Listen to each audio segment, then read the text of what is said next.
Assalamualaikum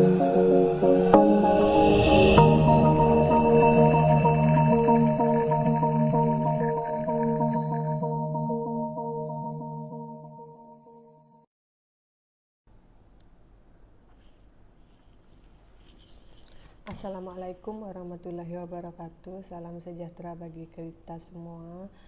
Ketemu lagi kita dalam video pembelajaran kita berikutnya dengan tema Pancasila merupakan sistem filsafat.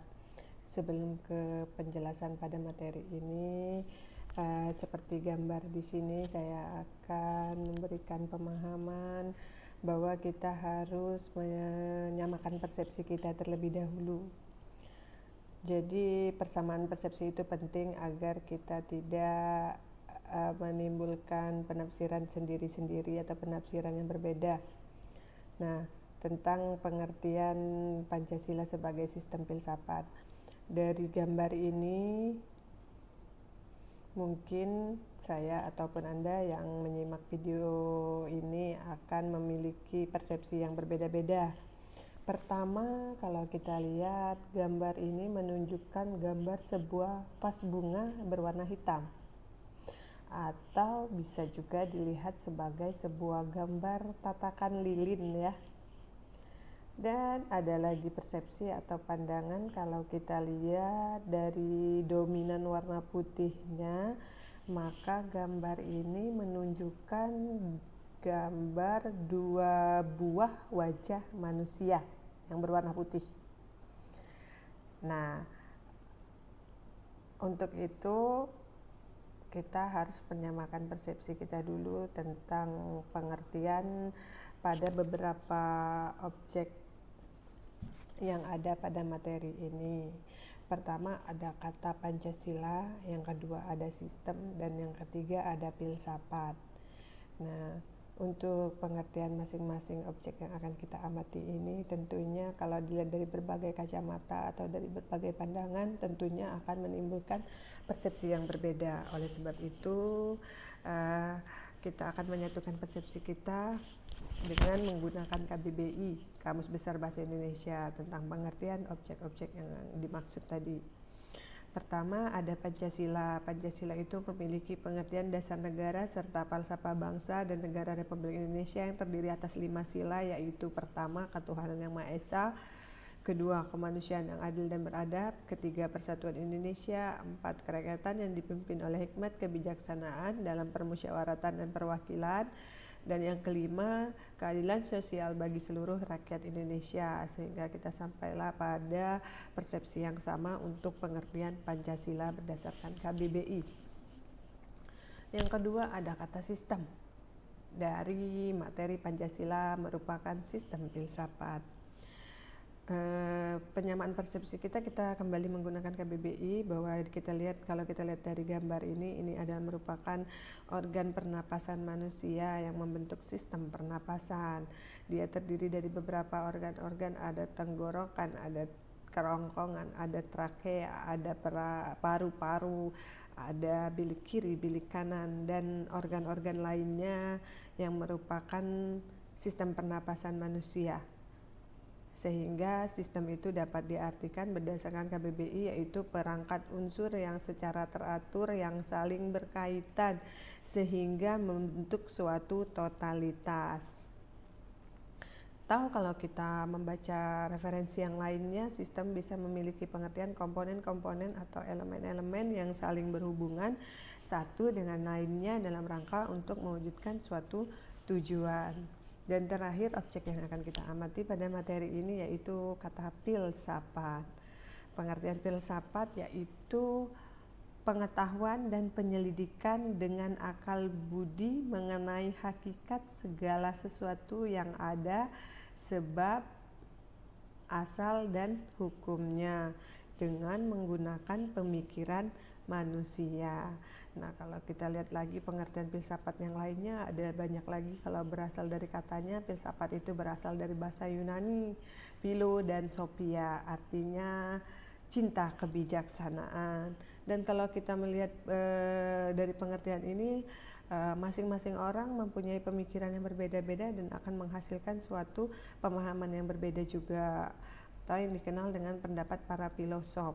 Pendapat para filosof, orang yang memiliki pengetahuan dan penyelidikan dengan akal budinya, itu namanya filosof. Nah, dari pengertian tadi maka kita sampai pada mengapa Pancasila dikatakan sistem filsafat. Tentunya ada beberapa peristiwa terdahulu yang mendahului terjadinya Pancasila, itu proses perumusan Pancasila, bahwa karena di dalam sidang BPUPKI 1 Juni Soekarno memberikan pidatonya dengan judul Philosophisch Grundslag, dasar filsafat negara daripada Indonesia merdeka. Dan yang kedua, Pancasila sebagai Weltanschauung, itu pandangan hidup yang bersifat praktis. Artinya nilai-nilai Pancasila merupakan sesuatu yang telah ada dan berkembang di dalam masyarakat Indonesia yang kemudian disepakati sebagai dasar negara. Itulah alasan mengapa Pancasila dikatakan sebagai sistem filsafat. Terus apa buktinya Pancasila sebagai sistem filsafat? Yang pertama, Pancasila sebagai sistem filsafat bahwa bagian-bagiannya saling melengkapi dan tidak bertentangan, serta mempunyai kedudukan dan fungsinya sendiri-sendiri. Yang kedua, Pancasila merupakan suatu pola yang dapat mewadahi semua kehidupan dan dinamika masyarakat Indonesia. Dan seterusnya bisa dibaca di slide ini ya. Dengan kata lain, bahwa Pancasila sebagai sistem filsafat itu bahwa kebenarannya dapat dibuktikan. Terus Pancasila itu bermula atau berasal dari pemikiran para the founding fathers, para pendiri negara, yang telah dibuktikan kebenarannya melalui suatu proses yang panjang. Mulai diusulkan di BPUPKI pada sidang BPUPKI pertama sampai sidang yang kedua, dan selanjutnya disahkan oleh PPKI sebagai dasar negara Indonesia.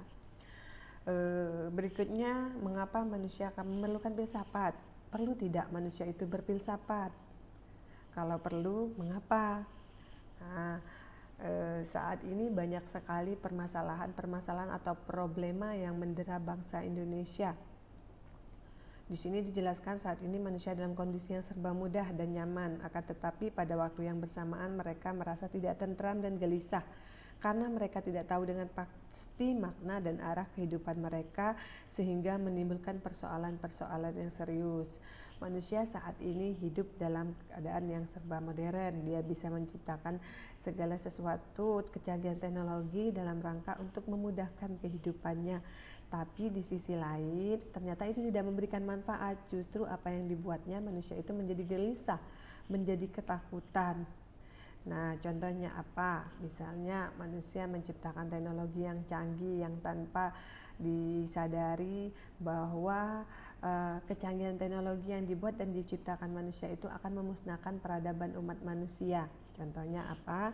Di sini dicontohkan dari kehidupan kita yang serba mudah dan serba nyaman, segala sesuatu itu bisa digantikan dengan mesin-mesin atau kecanggihan teknologi yang ada, tetapi tanpa kita sadari bahwa tenaga manusia itu akan tersingkirkan oleh robot-robot atau mesin-mesin yang dibuat dengan segala kecanggihannya.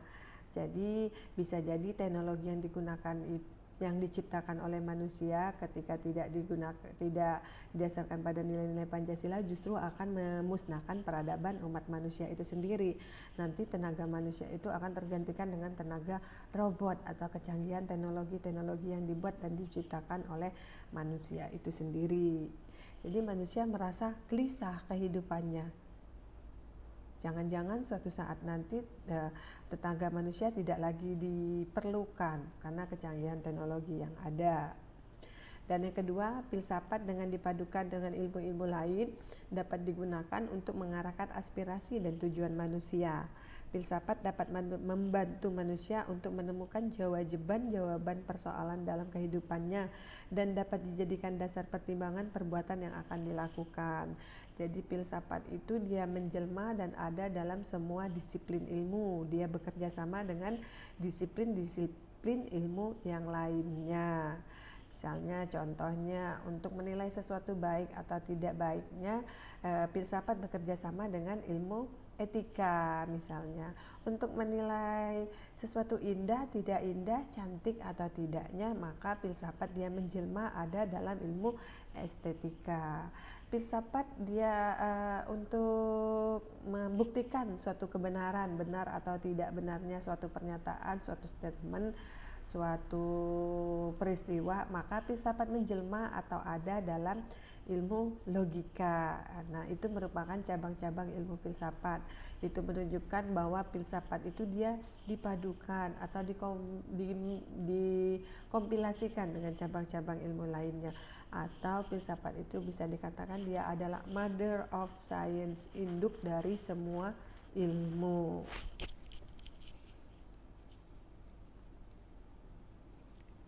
Nah, di sini karena di perguruan tinggi ini adalah sasarannya mahasiswa, maka muncul pertanyaan, mengapa mahasiswa perlu memahami Pancasila secara filosofis? Sini ada alasannya, karena mata kuliah Pancasila pada tingkat perguruan tinggi menuntut mahasiswa untuk berpikir secara terbuka, kritis, sistematis, dan komprehensif. Jadi pemahaman Pancasila di level perguruan tinggi itu untuk membuka alam pikiran mahasiswa agar memiliki pemikiran yang lebih kritis lagi, lebih sistematis dan lebih komprehensif dalam menyikapi persoalan-persoalan kehidupan yang terjadi di kehidupan bermasyarakat, berbangsa dan bernegara, karena mahasiswa adalah pemegang tongkat estafet kepemimpinan di periode berikutnya yang harus bisa memiliki pemikiran yang lebih kritis, lebih komprehensif agar bisa memecahkan persoalan-persoalan yang terjadi dalam negara Indonesia. Kedudukan Pancasila sebagai sistem filsafat dengan berbagai pemikiran para tokoh yang bertolak pada teori-teori filsafat. Berikutnya beberapa pengertian filsafat berdasarkan watak dan fungsinya. Jadi filsafat itu dia ada dalam arti formal, dalam arti informal, filsafat dalam arti komprehensif, dan filsafat dalam arti analisis linguistik, dan terakhir filsafat dalam arti aktual fundamental. Nah, di sini bisa dibaca dan bisa dipahami beberapa pengertian filsafat berdasarkan watak dan fungsinya. Nah, sebagai contoh, sebagai seorang pedagang, filsafat saya adalah meraih keuntungan sebanyak-banyaknya. Dari statement ini, maka ini merupakan pengertian filsafat dalam arti yang informal. Apa? Berarti pemikiran yang sekumpulan sikap dan kepercayaan terhadap kehidupan dan alam yang biasanya diterima secara tidak kritis, ya. Dengan statement ini, tujuan dari seorang pedagang itu meraih keuntungan sebanyak-banyaknya. Penerimaan pemikiran secara tidak kritis, pemilihan kata ini untuk statement ini bahwa memang semua pedagang inginnya untung, tapi keuntungannya dengan prinsip agama, tidak meninggalkan prinsip nilai moral yang ada dalam masing-masing agama, cara mendapatkan keuntungan dengan cara-cara yang halal. Nah, di sini tidak dijelaskan, jadi penerimaannya secara tidak kritis atau filsafat dalam arti informal. Yang kedua, saya sebagai seorang prajurit TNI, filsafat saya adalah mempertahankan tanah air Indonesia ini dari serangan musuh sampai titik darah terakhir. Nah, untuk statement yang nomor 2 ini bisa disebutkan bahwa atau masuk pada kategori filsafat dalam arti formal. Proses kritik atau pemikiran terhadap kepercayaan dan sikap yang sangat dijunjung tinggi. Yang ketiga, Pancasila merupakan dasar filsafat negara yang mewarnai seluruh peraturan hukum yang berlaku. Untuk statement yang nomor 3 ini masuk pada pengertian filsafat dalam arti usaha untuk mendapatkan gambaran keseluruhan atau filsafat dalam arti komprehensif. Berikutnya, yang terakhir, contohnya, sebagai seorang wakil rakyat, maka filsafat saya adalah bekerja untuk membela kepentingan rakyat. Nah, nomor 4 ini mirip dengan nomor 2. Jadi yang nomor 4 ini, statement ini bisa diartikan bahwa ini merupakan filsafat dalam arti formal. Ada contoh klasik di sini bisa disebutkan pernyataan salah satu filosof namanya Voltaire. Menurut beliau, manusia mengorbankan separuh hidupnya untuk mencari uang, sedangkan separuh waktu lainnya justru manusia mengorbankan uang untuk meraih kembali kesehatan. Nah, menurut hasil analisis atas pernyataan Voltaire itu menunjukkan bahwa suatu hal yang dilakukan oleh kebanyakan manusia modern itu ternyata hal yang sia-sia. Hal ini terjadi karena tujuannya hanya untuk menumpuk kekayaan dengan memporsir tenaga dan pikiran. Tentu saja hal ini sangat berisiko terhadap kesehatan, padahal biaya kesehatan itu mahal, sehingga merampas kembali dan menghilangkan hasil yang telah diperoleh.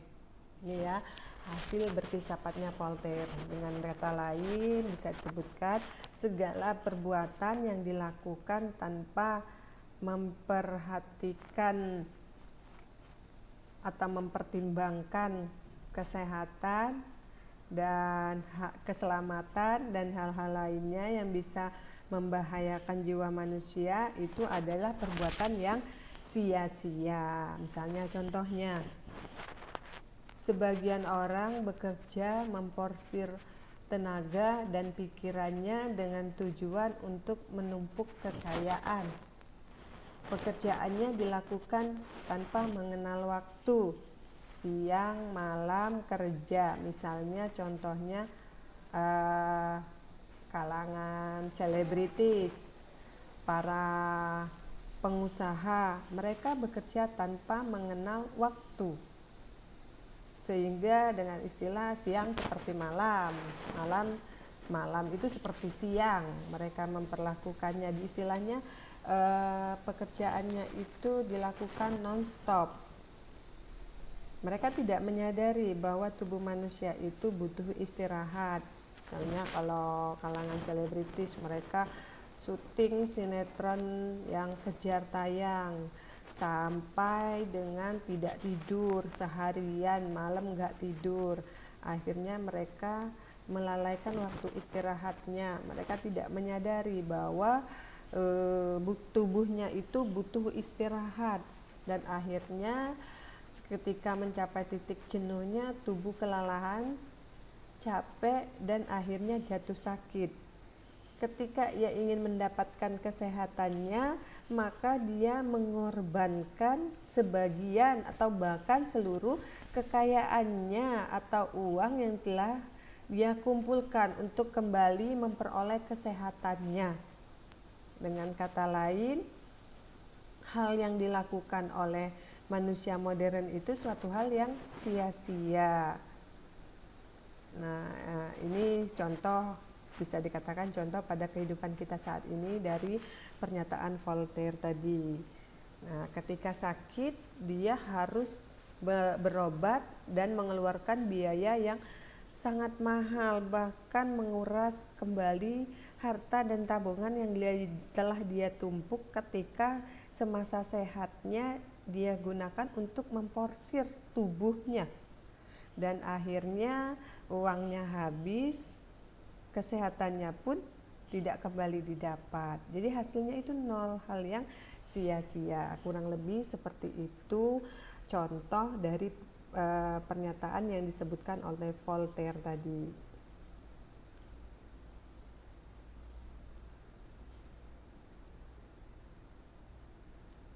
Nah, mungkin untuk penjelasan kali ini saya cukupkan sampai di sini, sampai dengan slide 13 untuk materi Pancasila sebagai sistem filsafat, dan untuk penjelasan di slide berikutnya akan saya bahas kembali dan ditayangkan pada video pembelajaran kita di edisi berikutnya.